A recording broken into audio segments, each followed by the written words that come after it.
بسم اللہ الرحمن الرحیم۔ السلام علیکم ورحمۃ اللہ وبرکاتہ۔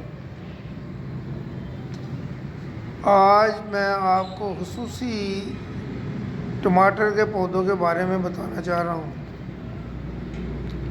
کچھ دوست کہہ رہے تھے کہ اس کی کیئر کے بارے میں بتائیں گے، اس کو کیا فرٹیلائزر ڈالیں اور اس کے پودے کا کیسے دھیان رکھیں جو اس کے بعد پھل اس کا اچھی صورت میں لگ جائے۔ آپ یہ دیکھیں، یہ سکر ہوتا ہے، یہ میں نے اتارا ہے۔ یہ سکر پودے کے اندر نکل آتے ہیں 2-3 جگہ پہ۔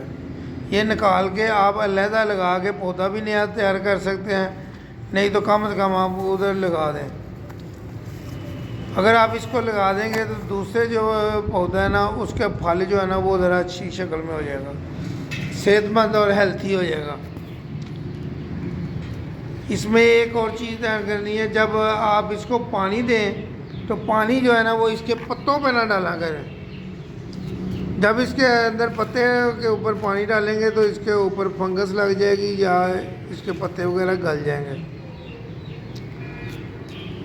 دوسرا، اس کے اندر آپ فرٹیلائزر ڈالیں، کیلے کے چھلکے لے لیں، اس کو چھوٹے چھوٹے کر کے چھوٹے پیس کر کے اس کو پانی کے اندر ڈال دیں، اور اسی طرح آلوؤں کے چھلکے لے لیں، اس کو بھی چھوٹے چھوٹے پیس کر کے پانی میں ڈال لیں۔ 3 دن کے بعد وہی پانی اس کو ڈالیں تو آپ دیکھیں گے انشاءاللہ تعالیٰ اس کی نشو و نما کتنی اچھی ہو جاتی، اور اس کا پھل بھی کافی ہیلتھی ہو جائے گا۔ تیسرا، اگر آپ چاہتے ہیں تو اس کے اوپر NPK کا سپرے کیا کریں 15 دن کے بعد، تو انشاءاللہ تعالیٰ یہ پھل کافی بھرپور بن جائے گا۔ آپ ایک پودے سے اور زیادہ کتنے پودے بنا کے آپ کام کر سکتے ہیں۔ آپ یہ دیکھیں ماشاءاللہ اتنا زیادہ فروٹ لگا ہوا ہے اس کے اوپر، تو آپ بھی اس چیز کا دھیان رکھیں۔